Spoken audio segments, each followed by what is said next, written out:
Assalamualaikum warahmatullahi wabarakatuh. Jumpa lagi dengan saya Devi Yusanti dalam mata kuliah Studi Komparatif Pendidikan Dasar di berbagai negara.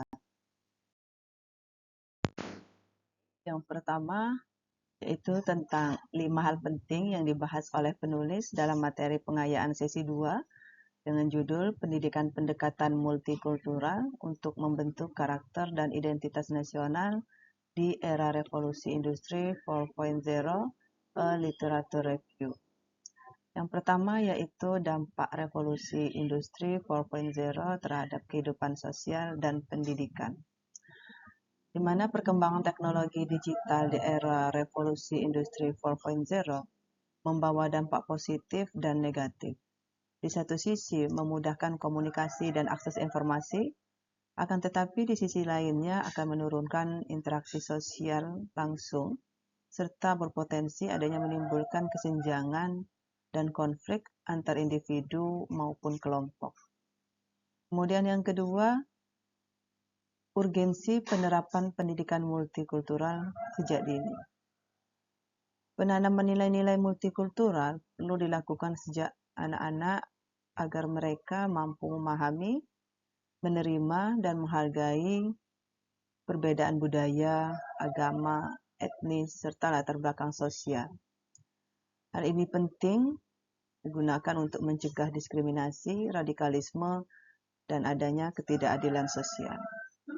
Kemudian yang ketiga, hubungan pendidikan multikultural dengan pembentukan karakter bangsa.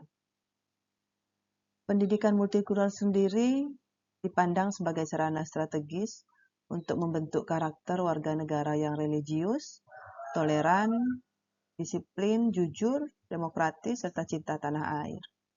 Nilai-nilai ini tentunya menjadi identitas nasional yang harus selalu dijaga di tengah arus globalisasi saat ini. Kemudian yang empat, integrasi nilai kearifan lokal dalam kurikulum pendidikan. Di sini penulis menekankan pentingnya menghubungkan pendidikan multikultural dengan kearifan lokal. Hal ini dilakukan melalui kurikulum berbasis budaya bangsa dan praktik pembelajaran yang memperhatikan keragaman sosial budaya, sehingga kelak siswa tidak hanya mengetahui, tetapi juga membiasakan nilai-nilai kebangsaan dalam kehidupannya sehari-hari. Kemudian yang kelima, strategi implementasi pendidikan multikultural di sekolah. Pendidikan multikultural perlu diterapkan dalam bentuk sikap inklusif, adanya penghargaan terhadap keragaman bahasa, sensitif gender, sikap anti-diskriminasi, serta adanya penghargaan terhadap perbedaan kemampuan. Selain itu, pendidikan kewarganegaraan juga dipandang penting untuk memperkuat identitas nasional para generasi muda. Kemudian, pengalaman mengenai kegiatan dan program pendidikan multikultural dan langkah-langkah konkret yang sudah saya lakukan untuk menciptakan lingkungan kelas, sekolah, wilayah yang bersifat multikultural, dan mendukung perkembangan sosial serta akademis semua siswa.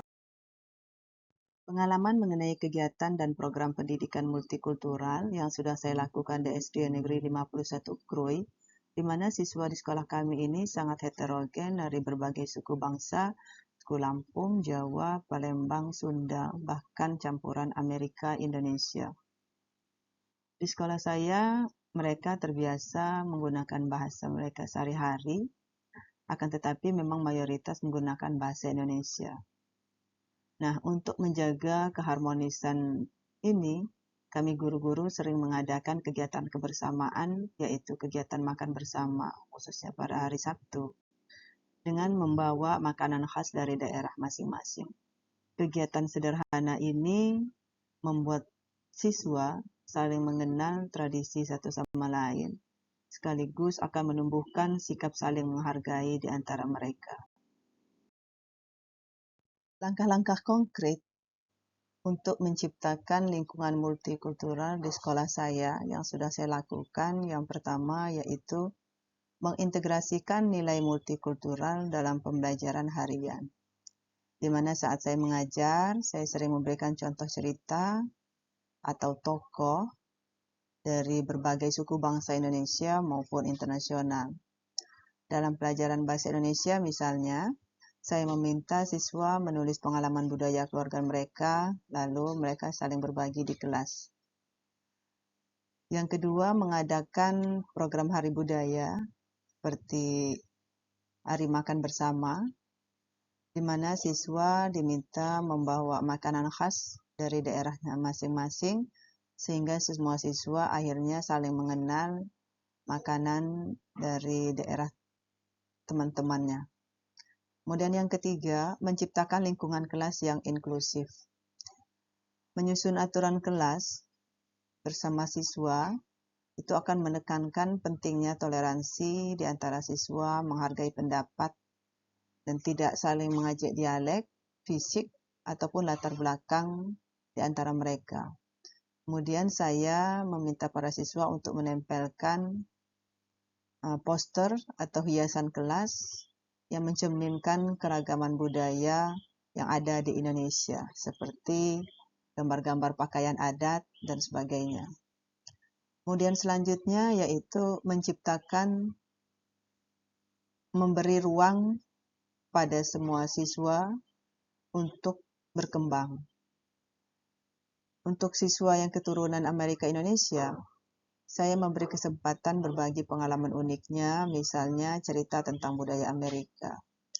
Untuk siswa Lampung, Sunda, Jawa, saya mendorong mereka untuk mengenalkan lagu-lagu daerah, permainan tradisional, atau cerita-cerita rakyat khas suku mereka.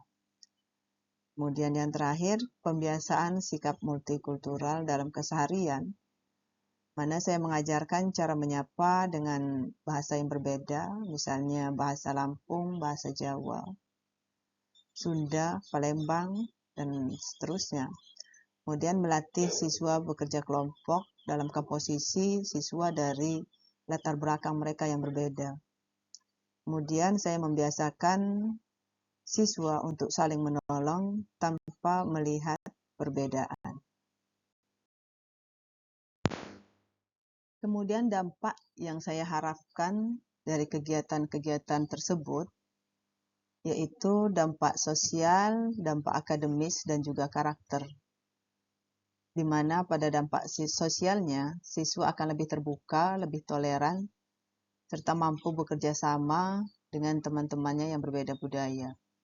Secara akademis, lingkungan belajar yang nyaman dan inklusif itu akan menciptakan semua siswa merasa dihargai dan termotivasi untuk belajar. Sedangkan untuk dampak pada karakter, akan tumbuh rasa bangga terhadap budaya sendiri, sekaligus menghargai budaya orang lain sebagai wujud identitas nasional dalam bingkai Bhinneka Tunggal Ika.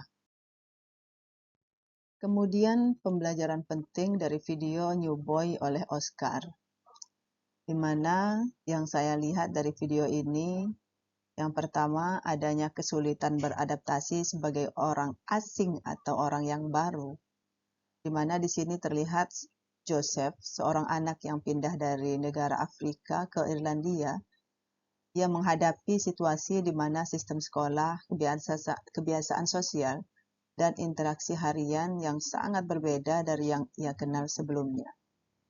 Hal ini mengajarkan kita bahwa siswa yang datang dari latar belakang budaya berbeda perlu adanya mendapatkan dukungan ekstra agar mereka dapat beradaptasi dengan lingkungan yang baru. Kemudian yang kedua, perundungan atau bullying dan adanya prasangka budaya. Di kelas, Joseph menjadi sasaran ejekan dan perlakuan tidak adil. Misalnya saat teman-teman sekelasnya yang mengejek identitas dari Joseph atau menyebutnya dengan nama julukan yang merendahkan Live Aid. Ini membuka kesadaran bahwa dalam lingkungan sosial bisa muncul tindakan diskriminasi budaya atau prasangka terhadap siswa yang berbeda latar belakang. Kemudian yang saya lihat di sini adalah peran guru dan pengawasan di kelas.